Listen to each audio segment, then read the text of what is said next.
আল্লাহ রাব্বুল আমিন বলছেন এই তিনটা নিয়ামত কোথা থেকে পাবে। আবু দাউদের হাদিসের মধ্যে নবীজি বলছেন, আল্লাহকে বললেন তাহিয়াতাম মিন ইনদিল্লাহি মুবারাকাতান তাইয়্যিবা।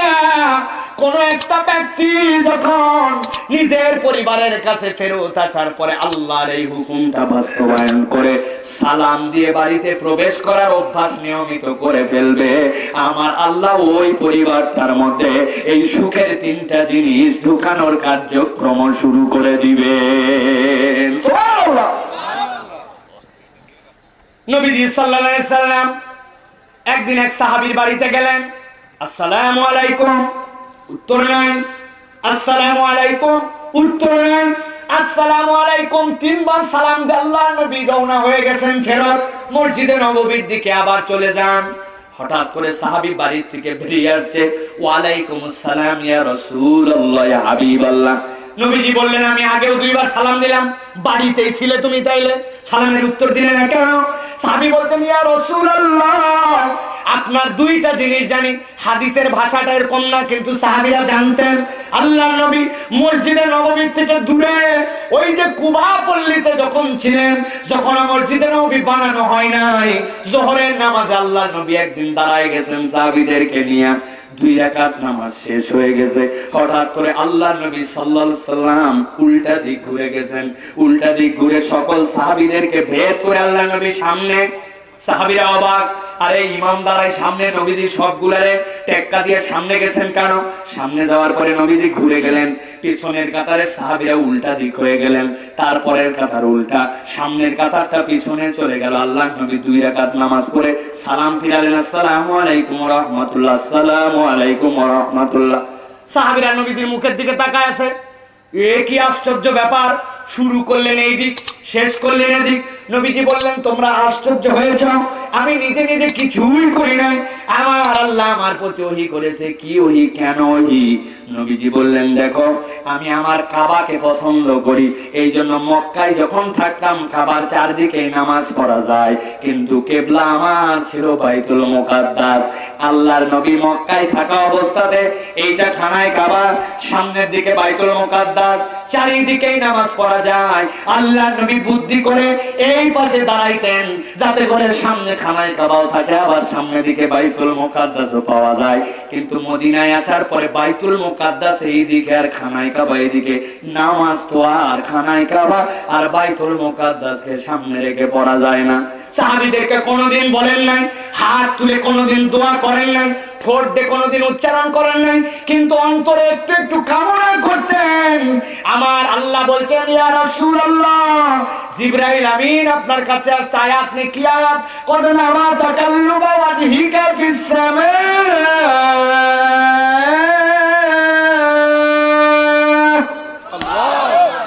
হে রাসূল, আপনি ঠোঁটে বলেন নাই, হাত তোলেন নাই, কিন্তু আপনার অন্তরের মধ্যে কামনার মাথাটা যে মাঝে মাঝে উঁচু করছেন, আপনার আল্লাহ দেখেছেন আর আপনার অন্তরের কামনাটা এমন ভাবে কবুল করছেন।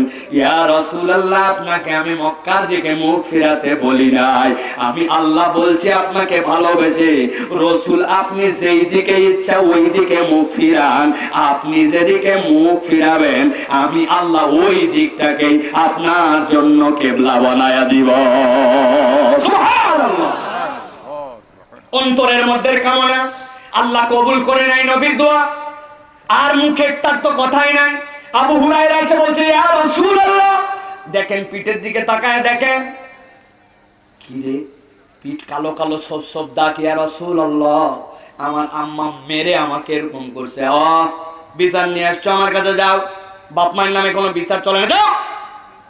ইয়া রাসূলুল্লাহ বাপ মায়ের নামে যে বিচার চলে না, সে ইহুদি হোক মুশরিক হোক জানি, কিন্তু ইয়া রাসূলুল্লাহ আমি তো বিচার নিয়ে আসি নাই, কেন আসছো তুমি ইয়া রাসূলুল্লাহ? আমার মায়ের জন্য একটু হেদায়েতের দোয়া করে দেন না।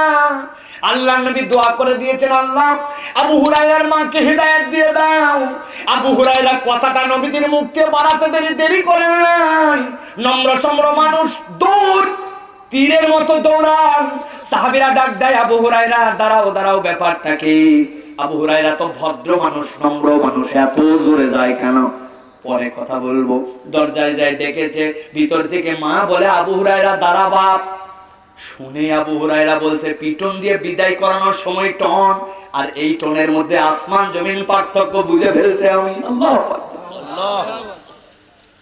আবু হুরায়রার মা বের হলেন, বলে, আবু হুরায়রা, তোরে মারার পরে মনের ভিতর অস্থিরতা, আমার সন্তান তো ভালো জায়গায় যায়, আমি তো সেই মাবুদ বানায় চলতেছি যাদের নাকের উপরে মাছি পড়লে উড়ানোর ক্ষমতা নেই। এই কথাই তো তুই বলির জন্য না এত মায়ের লাগাইছি। কথা তো ঠিকই রে আবু হুরায়রা, আমি আর এই বিশ্বাসে থাকতে চাই না, নবীজির কাছে নিয়ে চল, আমি যাওয়ার পরে শাহাদা পড়াই ঈমান আনতে যাই। আবু হুরায়রা বলছেন, ওয়াল্লাহি রাব্বুল কাবা, কাবার রবের কসম করে বলছি, আমার নবী আমার মায়ের জন্য হেদায়েতের যে দোয়া করেছেন, আমার নবীর দোয়া কবুলের আগে আমি আমার বাড়িতে পৌঁছাতে পারি না। আল্লাহু আকবার। সাহাবী বলেন, ইয়া রাসূলুল্লাহ, আমি তো জানি আপনার দোয়া কেমন করে কবুল হয়। ইয়া রাসূলুল্লাহ, আমার বাড়ির সামনে এসে সালাম দিয়েছেন, আমি যদি ওয়ালাইকুমুস সালাম বলে দেই, দ্বিতীয় সালাম তো আর পাবো না, দ্বিতীয়বার যদি বলি তৃতীয় সালাম পাবো না। আমি চেয়েছি আমার বাড়িতে আপনার মুখের এই দোয়াটা যেন কবুল হয়, এই জন্য ইয়া রাসূলুল্লাহ তৃতীয়বার পর্যন্ত আপনার মুখ দিয়ে সালাম বের করে নিয়েছি। আমার আল্লাহ আয়াতে কারিমার মধ্যে বলেছেন, কাযালিকা ইউবাইয়িনুল্লাহু লাকুমুল আয়াতি লাআল্লাকুম তাকিলুন।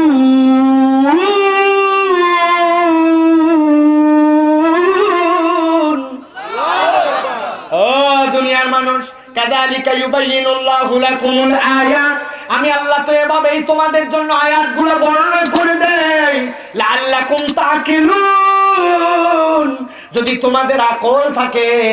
আল্লাহ বলছেন, আমি আশাবাদী তোমরা অনুভব করতে পারবে যে এই নির্দেশনাটা যে তোমাদের জন্য দেওয়া হলো, এইটা সাধারণ কোনো নির্দেশনা নয়, এটার মধ্যে আল্লাহর পক্ষ থেকে অসীম অসীম কুদরত ঢুকানো আছে।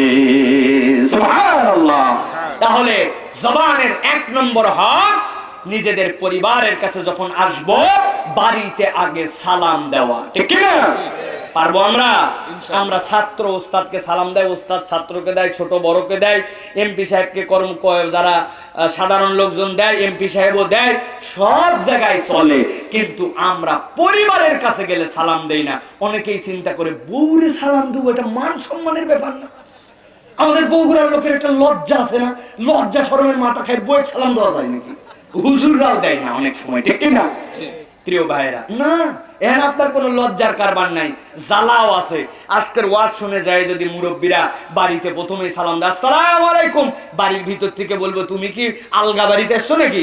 তুমি আমি ফাতেমার মাই আছে, এই জায়গা তো সালাম দেওয়ার কি আছে? নতুন ঢং লাগাইছে, ঠিক না ভাই?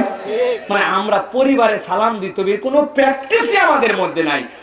অথচ আল্লাহ বলছেন, ফাইদা দাখালতুম বুয়ুতান ফাসাল্লিমু আলা আনফুসিকুম, অথবা আমাদেরকে সালাম দেওয়ার দরকার আছে কি নাই? বাড়িতে যাইয়া ফাতেমার মা বলে ডাকা, ঘটঘটি দেওয়া, কলিং বেল দেওয়া, কোনো কিছুর আগে লম্বা করে সালাম দিবেন, আসসালামু আলাইকুম। বাহিরের দরজা ভিতরের দরজা অনেক দূরেও যদি হয়, এই সালাম দিবেন। চিন্তা করছেন কে শুনবে না শুনবে, চিন্তা করার দরকার নাই, আল্লাহর ফেরেশতা দিয়ে আল্লাহ আপনার সালামের উত্তর দেওয়াই দিবেন, ঠিক না? তাহলে 1 নম্বর সালাম দেওয়া লাগবে। 2 নম্বর, সালাম বিশুদ্ধভাবে শিখে নেওয়া লাগবে। স্টাইল ফিস্টাইল করে কোনো সালাম চলবে না। আসসালামু আলাইকুম, কি আসসালামু আলাইকুম? আসসালামু আলাইকুম নয় কোনো সালাম আছে? কোনো সালাম নাই। এই সালাম আলাইকুম বলে এটা এক ধরনের আপনি তাচ্ছিল্য করা। আল্লাহ রাসূল কখনো কাউকে বদদোয়া করতেন না, কিন্তু এক জায়গায় বদদোয়া শিখাইছেন। আয়েশা রাদিয়াল্লাহু তাআলা বলেন, ইয়া রাসূলুল্লাহ, ইহুদিরা আপনাকে 2টা কথা বলে, আপনি জানেন কি বলে? তারা বলে 1 নম্বর, এখন নবীজিকে বলতেছে লা তাকুলু রাইনা, বলে মুহাম্মদকে বোকা। আল্লাহ নবী সাল্লাল্লাহু আলাইহি ওয়াসাল্লাম বলেন, তাই? আরেকটা কি বলে? ইয়া রাসূলুল্লাহ, আপনাদেরকে মুসলমানদেরকে সালাম দেয় আসসালামু আলাইকুম, মানে তোদের মৃত্যু হোক। নবীজি বলে দিলেন, আয়েশা চিন্তা করো না, তুমি বাড়ায় পুরোটা বলার দরকার নয়, তুমি খালি বলবে ওয়া আলাইকুম, তোদেরও মৃত্যু হোক, ঠিক কি না? বোকা নাকি আমরা কি বোকা? আপনার একজন বলছে তোর মৃত্যু হোক, আপনি বলছেন তোর উপরে রহমত হোক, শান্তি হোক, আল্লাহর বরকত হোক। ওরে গাদা, এই গাদা আমরা। এখন আপনাকে আল্লাহ বলছেন আসসালামু আলাইকুম বলতে, আপনি বলছেন সালাম আলাইকুম, চলবে? চলবে না। বিশুদ্ধ করে সালাম দিতে হবে, আসসালামু আলাইকুম। কে? আবার আমাদের অতিরিক্ত বেশি করি, এটা করা যাবে না। অনেকে আছে উরি বাবারে বাবা একটু শিখে গেছে, এখন কি আসসালামু আলাইকুম ওয়া রাহমাতুল্লাহি ওয়া বারাকাতুহু ওয়া মাগফিরাতুহু জান্নাতু রিদওয়ানান কাসীরান কাসীরান ফাগফিরু যুনুবা ইল্লান তাবা, উরি এলেঙ্গা পার। আপনি এত দূর দিলে উল্টা লোক উত্তরটা দিবে কি? এত দূর বলার দরকার নাই। আসসালামু আলাইকুম ওয়া রাহমাতুল্লাহ, ওই লোকটা ওয়া আলাইকুম আসসালাম ওয়া রাহমাতুল্লাহ ওয়া বারাকাতুহু, শেষ। ঠিক কি না? 3 নম্বর হচ্ছে ভাই আমাদের অন্তরগুলা পরিষ্কার নাই। চেয়ারম্যান ভোটের আগে বহুত সালাম দিছে, এখন চেয়ারম্যান চিন্তা করছে আগে যা করছি, যা টাকা তোরা খাইছিস, যা চা বিড়ি, এখন সালাম তোরা দিবি। চেয়ারম্যান মাথা নিচু করে, উনারা খালি সালাম দেয়, উনি খালি আছে কিনা? সালাম পাওয়ার আশায় বাঁকা হয়ে বুঝাই যে আমি দেখতেই পাইনি, ও আপনি যাচ্ছিলেন এদিক দিয়ে, মানে বিরাট মুড, অথচ ঠিক সে দেখছে, কিন্তু চালাক চিটিংবাজ ও হচ্ছে মনের মধ্যে, তার মধ্যে হিংসা আছে, মনের মধ্যে অহংকার আছে, এই জন্য সালাম দেয় না। ঠিক কিনা? সাধারণ লোক হুজুররাও, আমি ঢাকার খতিব আর তুই এলাকার বেটা, তুই আমার সালাম দিবি, তুই হেফজখানা মাদ্রাসার হুজুর আর আমি অমুক মাদ্রাসার মুহতামিম, সালাম তুই দিবি। হুজুর মাথা নিচু করে বুজুর্গর মতো যাচ্ছে, আসসালামু আলাইকুম সালাম, কেমন? আরে ভাব, এগুলো আল্লাহ বোঝে না? আল্লাহ নবীজি বাচ্চাদেরকে সবার আগে সালাম দিয়েছেন, নবীজির আগে কেউ সালাম দিতে পারে? আপনি কোথায় বুজুর্গ হয়েছেন যে আপনার সালাম দেওয়া যায়? মুরব্বীরা বলে সল্পল বেয়াদব হয়ে গেছে, সালাম দেয় না। ও বাবা, কেন ছেলে পেলে বেয়াদব বলো? আপনি না আগে সালাম দিবেন, টাইট করে দিবেন আপনি সালাম দিয়া, কোষে দেখা হওয়া মাত্র সালাম দিবেন, লজ্জায় পরে অন্যদিন ওরা সালাম দেওয়া শুরু করবে। ঠিক না? অতএব প্রিয় ভাইরা, 1 নম্বর জবানের দায়িত্ব, আমাদেরকে পরিবারে সালাম দিতে হবে, সালামের এই 3টা হুকুম মানতে হবে।